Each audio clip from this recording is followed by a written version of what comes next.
About 3 years ago, I published a tutorial series about the use of Audiokinetic Wise, which is an audio middleware tool for game engines within the Unity game engine. To this day, these videos remain some of the most popular videos on my channel, so I felt it makes sense to make more videos that are relevant to game development. And I'm going to start this off with a video that answers one of the most often asked questions. Where do you get your game sound effects from? So here we go, 5 different ways to source sound effects for your game projects. Let's get started.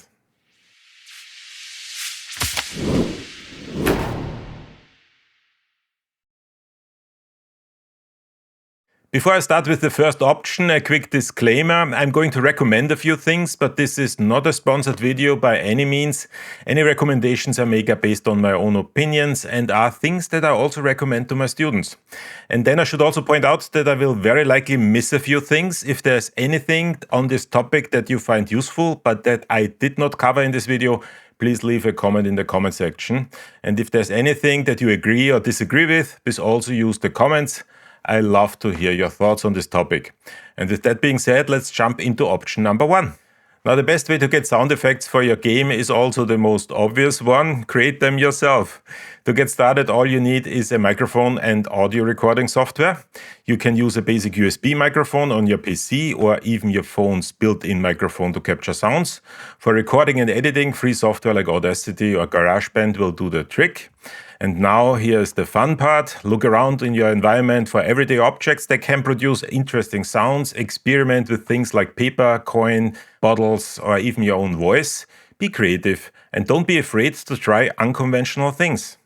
And if you want to take it one step further, you can use a handheld audio recorder such as the Zoom H1.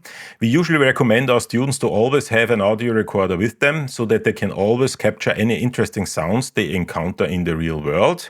And then once you have your recorded sounds, import them into your audio editing software. From there you can trim, cut, apply various effects like EQ, compression, reverb to shape or enhance your sound effects, and you are ready to go. If you're on a tight budget, using a royalty-free sound library is another great way to getting sounds for your game projects. Examples for such libraries are Freesound or Zapsplat.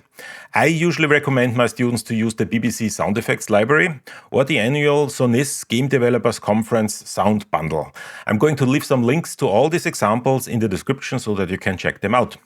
And then you can obviously also use free sounds from either the Unity Asset Store or the Unreal Marketplace or from Open Game Art. One of the biggest advantages of using royalty-free sound libraries is the variety of sounds available. Whether you need ambient background noises, user interface, sound effects, or character vocalization, chances are you find something suitable within these libraries. Additionally, the sounds are usually well recorded and processed, saving you time and effort in the audio production process. However, it is important to keep in mind that since these sounds are readily available to everyone, there's a risk of your game's audio sounding generic or similar to other games using the same library. And another consideration when using royalty-free sound libraries is the licensing. While most libraries allow you to use the sounds in your commercial projects without additional fees, it's crucial to carefully read and understand the specific licensing agreement for each of the libraries that you use.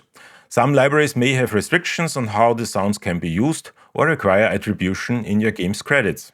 And if you have more wiggle room in the budget of your game development project, the use of commercial sound libraries such as Hollywood Edge, Sound Ideas, Pro Sound Effects, or Boom Library is another great option to get sound effects. The main advantage of using commercial libraries is the exceptional quality and realism of the sound effects. Additionally, commercial libraries often provide multiple variations of each sound, giving you the flexibility to choose the most suitable option for your specific needs. However, the downside of commercial libraries is the cost. These libraries typically come with a premium price tag, which can be a significant investment for indie developers or smaller game studios.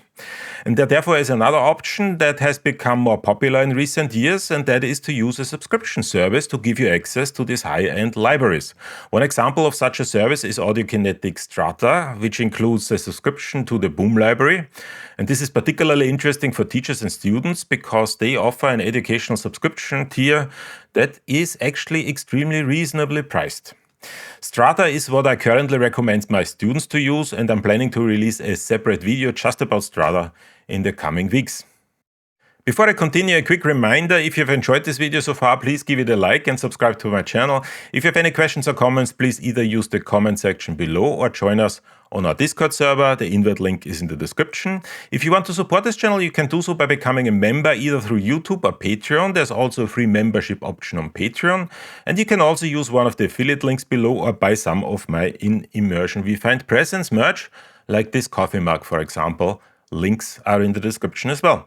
All contributions to this channel are used to purchase the software and hardware I talk about on this channel. And with that being said, let's get back to more options for creating sound effects.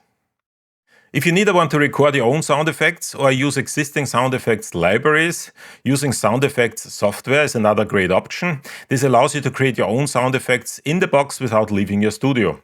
Now there's a whole range of options out there, from highly specialized audio plugins such as the Footstep Foley Designer Walker 2 or the Door Foley Designer Unlock, both from UVI, to more general purpose tools such as the Krotos Reformer Pro or the Krotos Dehumanizer 2.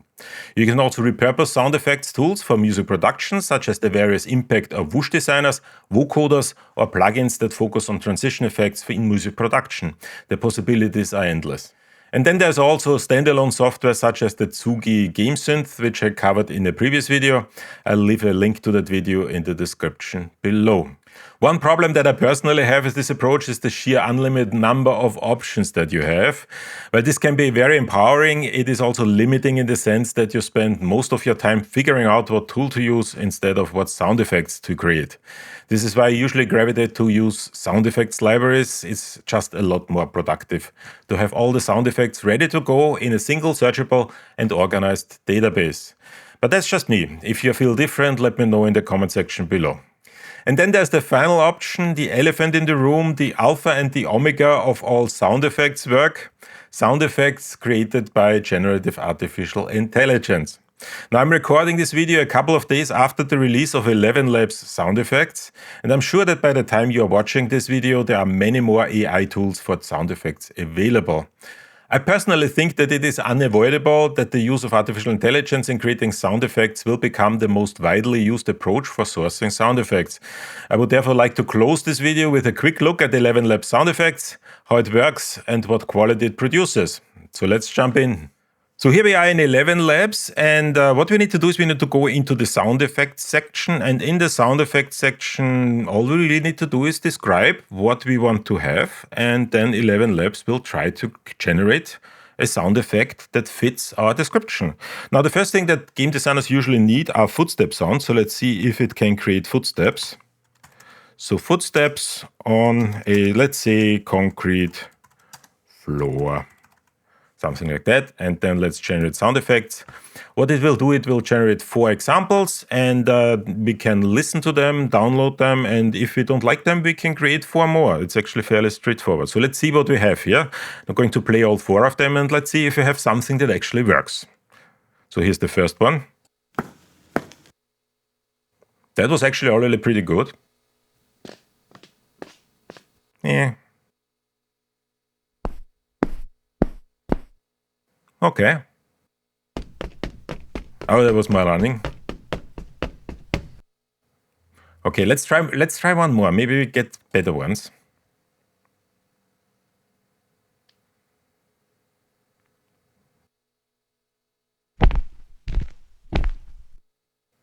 Yeah. Okay. Yeah, that was nothing. Okay, well, I mean, you would repeat that and see if you get something that's useful, and quite frankly, more often than not, you will actually get something that you can use in your game. Now, this once again is something that I would recommend for indie developers, small game projects, student projects. It's something that is fairly straightforward to get. If you want to get something a lot more qualitative, something that sounds better, you probably need to use a commercial library at that point, but it actually works quite well. Now, a couple of things I should probably point out. In the settings window here, you can specify how good or how exact the system should follow your prompt. In this particular case, we asked it to be relatively creative, so it's going to deviate a little from what we've asked it to do. So let's try one more thing. Let's try maybe a lion roaring in the desert. Let's try. Let's see what we get.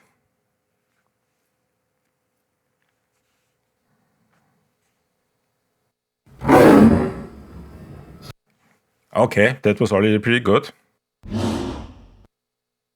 Is that a lion? I'm not completely sure. That doesn't sound like a lion. And that even less so. So as you can see, kind of it's a little bit hit and miss. But as they say, this is the worst it's ever going to be. So it's only going to get better. Let's try one more thing. Typical thing like a door closing. And let's see what we get.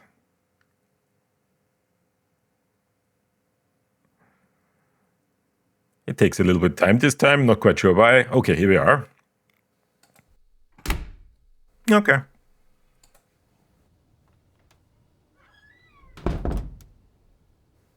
Not bad. Pretty good. Yeah, that was nothing. So once again, kind of it is a little bit hit and miss, but kind of I think it is a useful way to do sound effects. And for the moment being, I would recommend that if you're doing something that is really more substantial, you probably still need to use commercial libraries like Boom Library, for example, or in particular the Strata subscription. But if you are just doing things for fun or you have a student project, that is a perfectly fine way to go. And that's everything I wanted to say today. Thanks again for watching my videos. I truly appreciate it. Once again, if you have any questions or comments, please use the comment section below or join us on our Discord server for a chat. And with that being said, see you all at the next video.